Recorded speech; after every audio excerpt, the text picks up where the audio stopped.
ഇന്ന് ബീഹാറിൽ അത്തരത്തിൽ വലിയൊരു പദ്ധതി പ്രഖ്യാപിച്ചു എന്നല്ല നടപ്പാക്കി. 75 ലക്ഷം സ്ത്രീകൾക്ക് 10,000 രൂപ. തെരഞ്ഞെടുപ്പാണോ ലക്ഷ്യം? നമുക്ക് വിശദമായി നോക്കാം എക്സ്പ്ലെയിനറിലേക്ക്. ബീഹാറിൽ എന്താണ് ഇപ്പോൾ ചെയ്തിരിക്കുന്നത് നോക്കൂ. ബീഹാറിൽ സ്ത്രീകൾക്ക് സാമ്പത്തിക സഹായം നൽകുകയാണ്. വ്യാപാരം തുടങ്ങാൻ, പുതിയൊരു സംരംഭം തുടങ്ങാൻ സാമ്പത്തിക സഹായം നൽകുകയാണ്. ഇതിന്റെ പേര് മുഖ്യമന്ത്രി മഹിളാ റോസ്ഗർ യോജന എന്നാണ്. ഈ യോജനയുടെ കീഴിലാണ് ഈ പദ്ധതി നടപ്പാക്കുന്നത്. ഇതിന്റെ ആദ്യഘട്ടമായി 75 ലക്ഷം സ്ത്രീകൾക്ക് 10,000 രൂപ അവരുടെ ബാങ്ക് അക്കൗണ്ടുകളിലേക്ക് ഇട്ട് നൽകി കഴിഞ്ഞു ഇന്ന്. അതായത് ഇതിന്റെ മൊത്തം ചെലവെന്ന് പറയുന്നത് നോക്കൂ, 7,500 കോടി രൂപയാണ് കേട്ടോ. 7,500 കോടി രൂപ. ഇന്ന് പ്രധാനമന്ത്രി നരേന്ദ്രമോദി വീഡിയോ കോൺഫറൻസ് വഴിയാണ് ഈ പദ്ധതി നിർവഹിച്ചത്. അർഹരായ സ്ത്രീകൾക്ക് ബാങ്ക് അക്കൗണ്ടിലേക്കാണ് പണം എത്തിയത്.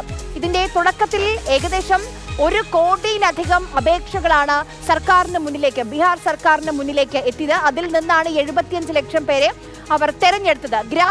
ഗ്രാമീണ സ്ത്രീകൾക്ക് തൊഴിലവസരം നൽകുക എന്നുള്ളതാണ് ഈ പദ്ധതിയുടെ ലക്ഷ്യം എന്നുള്ളതാണ് സർക്കാർ പറയുന്നത് കാര്യം.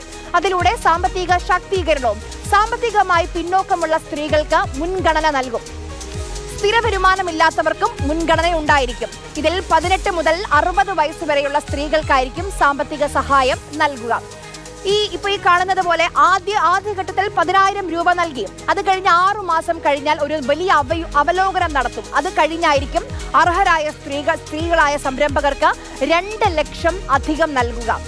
ലഖ്പതി ദീദീസ് എന്നാണ് പ്രധാനമന്ത്രി നരേന്ദ്രമോദി ഈ പദ്ധതിയെ ഇന്ന് വിശേഷിപ്പിച്ചത്. ഇതിൽ കുറച്ച് ചോദ്യങ്ങളുണ്ട്. ചോദ്യം ഇതാണ്: 1, തെരഞ്ഞെടുപ്പിന് ദിവസങ്ങൾ എണ്ണി കാത്തു നിൽക്കുമ്പോൾ ഈ നടപടി ഇങ്ങനെ ബാങ്ക് അക്കൗണ്ടിലേക്ക് പണം ഇട്ട് കൊടുക്കുന്നത് ശരിയായ നടപടിയാണോ? 2, 10,000 രൂപ ഇന്ന് ബാങ്കിൽ ലഭിച്ച സ്ത്രീകൾ 1 മാസം കഴിഞ്ഞ് നടക്കുന്ന തെരഞ്ഞെടുപ്പിൽ ആർക്ക് വോട്ട് ചെയ്യും? നിങ്ങൾക്ക് എന്ത് തോന്നുന്നു? 3, ഇതൊരു മാസ് ബ്രൈബറി അല്ലെങ്കിൽ മറ്റെന്താണ്?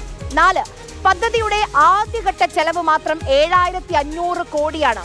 ഇത് നികുതി അടയ്ക്കുന്ന സാധാരണക്കാരുടെ പണമാണ്. ഈ പണത്തിന് മറ്റെന്തൊക്കെ ചെയ്യാൻ കഴിയുമായിരുന്നു? സ്കൂളുകൾ നിർമ്മിക്കാം, റോഡുകൾ നന്നാക്കാം, ആശുപത്രികൾ വികസിപ്പിക്കാം. പക്ഷേ ഇവിടെ വോട്ടിന് വേണ്ടി പണം ബാങ്കിലിട്ട് കൊടുക്കുകയാണ്. ചോദിക്കാൻ പിന്നെ തെരഞ്ഞെടുപ്പ് കമ്മീഷനുമില്ല. 5, പ്രളയം തകർത്ത പഞ്ചാബിനെ നിങ്ങൾക്ക് ഓർമ്മയുണ്ടാകും. ആ പഞ്ചാബിന് വേണ്ടി കേന്ദ്രം അനുവദിച്ചത് 1,600 കോടിയാണെന്ന് ഓർക്കണം.